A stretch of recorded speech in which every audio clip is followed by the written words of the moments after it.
Hi, this is Terry from Terry Loves Books, and I'm here with another pop-up interview. Pop-up interviews are exactly what they sound. They just happen whenever I feel like it. Whenever I grab a friend, like my friend Natasha here, which I'll introduce in just a minute. Hey, Natasha. And we just want to sit and chat. The whole idea behind the pop-up interviews, actually I was inspired by Jerry Seinfeld's show, Comedians in Cars Getting Coffee.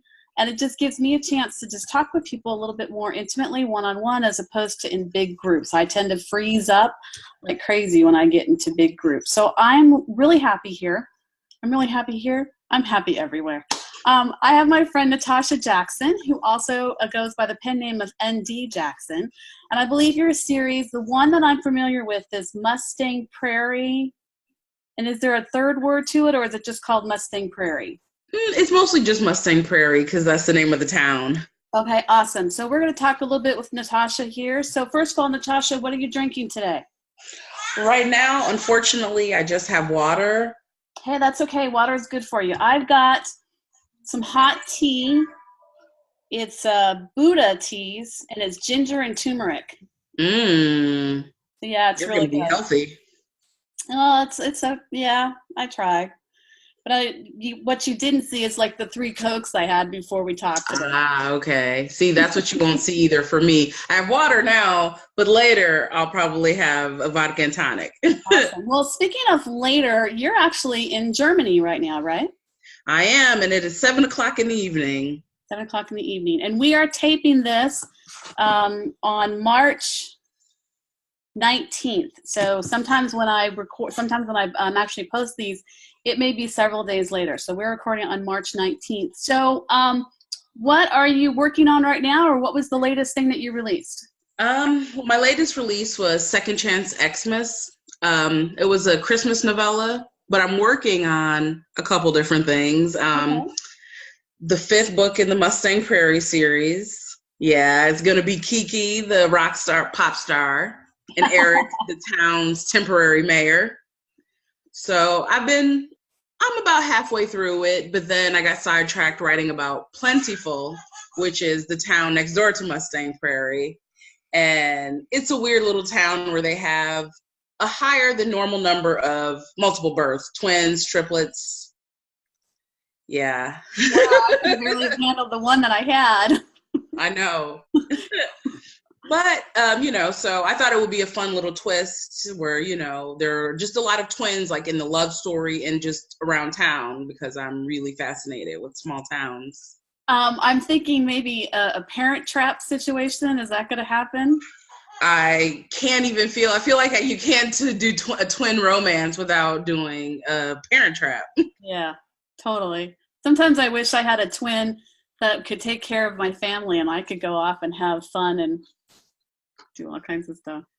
Totally, like just one of those good twin, bad twin, and you can take 2 weeks and be the bad twin. Oh, wouldn't that be fun? If you were the bad twin, name one. Well, tell us one thing you would do, but make sure that it's appropriate for a daytime TV Facebook show. Okay. Well, if I was the bad twin, what would I do? I don't know if I would do just something naughty or just mischievous, What's mischievous for you? I mean, everything I do is pretty mischievous, but I'd want to pull a prank on someone like my grandma, like where it would be really fun, but even a good spirited joke would still make you feel bad because it's grandma. Yeah. But no one's more fun to like scare than grannies. I think it'd be fun to if I was going to be an evil twin, I would, when you're in the grocery store and you're in the wine bottle section, sometimes I just have this urge to take a baseball bat and just start whacking the bottles. That's blasphemy. And then I would run, and then I would throw my twin under the bus. Oh, totally. Yeah. I guess that's what I would do, like an Ally McBeal type of situation where you're talking to a boss or someone in charge and you really don't like them and you want to do something to them, but you can't. So you just imagine it while they're talking to you. Totally. Speaking of Ally McBeal, I remember interviewing you and talking with you before. You really love Dawsons Creek. Yes. I have annoyed all of my friends and family since the mid-90s when Dawsons Creek first came out. You were like, Um, what, 8 or 9 at that point? exactly. Because I will be 35 again on my birthday on Wednesday. Awesome. I'll be, I decided this year that I would turn 30. I've been Oh, 29 for cool. a long time, so I thought let's turn 30.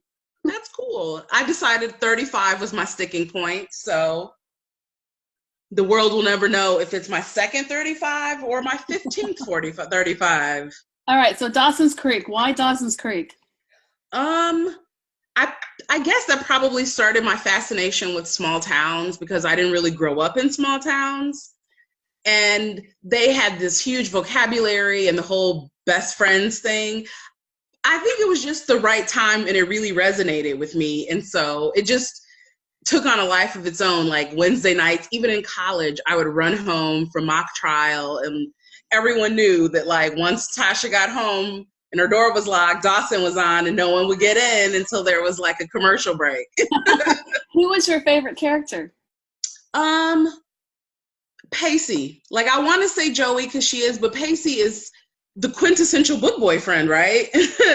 Like he does big gestures and small gestures and he always says the right thing.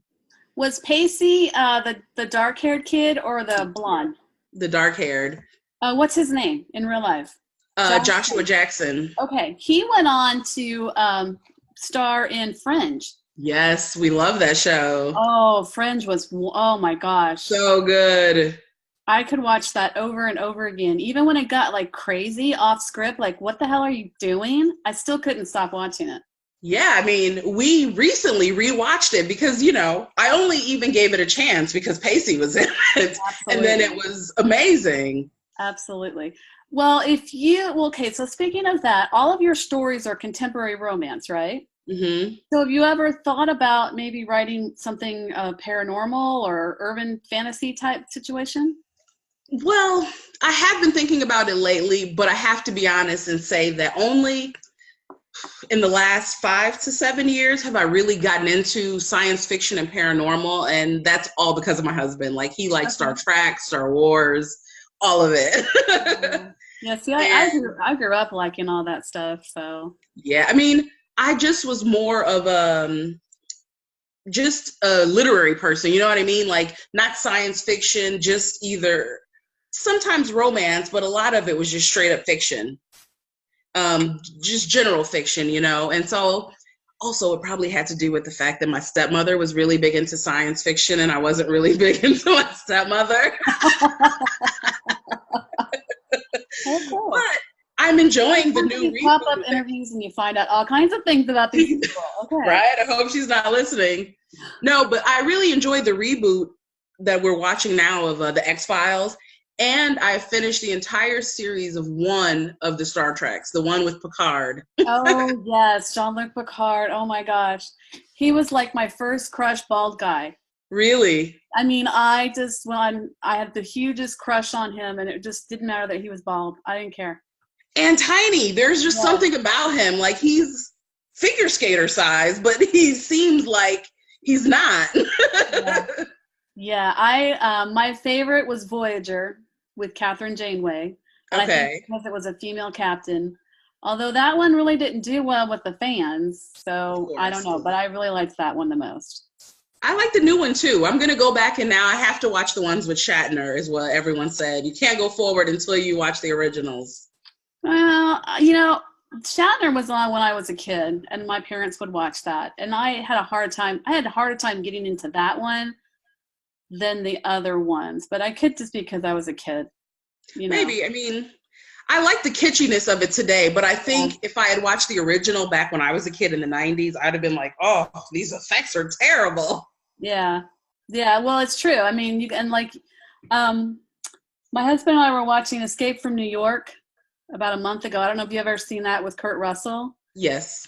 And the special effects in that were abysmal. I mean, they were supposed to be in the future, but instead of making anything look like it was futuristic, they kind of just took stuff that was right there that they had and they might have like scotch taped a new picture to it or something. And I'm pretty sure we actually saw the tape in a couple scenes. It was just really strange, which I think sometimes now, especially in movies, people are so used to all those special effects, they forget the story.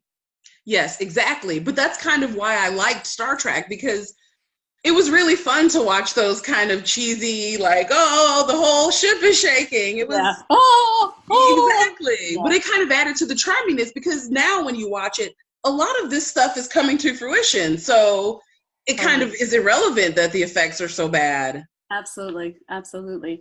So you said you were working on a new series, and I forgot the name of the city that it's centered on. Plentiful. It's right next door to Mustang Prairie. Okay. And what state is Mustang Prairie in? I don't remember. Illinois. It is. Yes. Mustang Prairie is loosely based on this town I went to college in, Charleston, Illinois. Okay. Are you from Illinois, or did you just go to college there? Okay. Well, yes. I was born and raised there, minus a few years that I lived in Wisconsin. So. Okay. And if I remember correctly, you were studying law, right? Political science and law. And then I spent some time working for the Innocence Project, and I was like, I don't think I can do this job. What is that project again? Innocence Project. I've never heard of that. What is that? They use a variety of investigative techniques to help release people who are on death row that they believe are innocent. Oh, and wow. They were instrumental in the state of Illinois. Like back in the early 2000s, 11 of 13 death row inmates were exonerated. Oh my gosh. Which is why we got rid of it in the state of Illinois under George Ryan, because how unreliable is that? Wow. Wow. Exactly. That's awesome. And in the spirit of shameless promotion. Please go tell me everything. I do have a non-romance novel. It's called Cordially Invited. Okay. And it is about a party planner who gets fired from her latest job, and she takes a job planning what they call post-conviction events, but what they mean is executions. What? And so, yeah. To celebrate somebody being executed?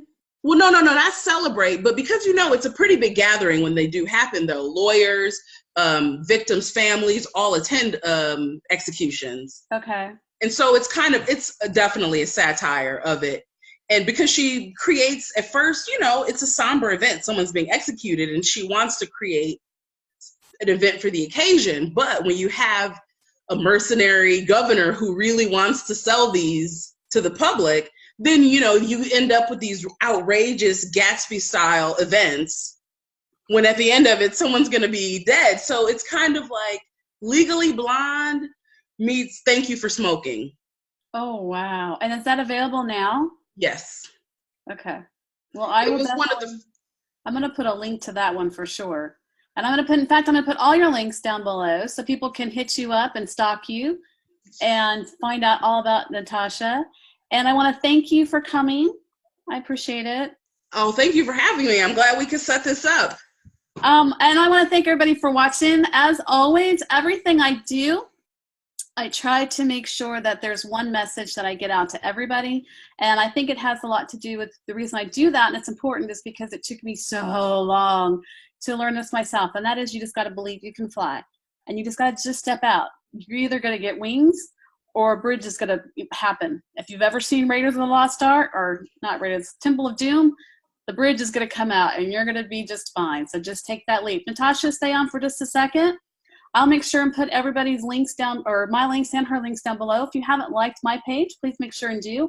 Authors and book bloggers, if you are looking at this and you're thinking, oh my gosh, that looks like so much fun, Terry's wonderful, I love her, then let me know and let's chat. We'll set up a time and we can talk about anything you want, really. I'm pretty open. So thank you, and I hope you have a good day.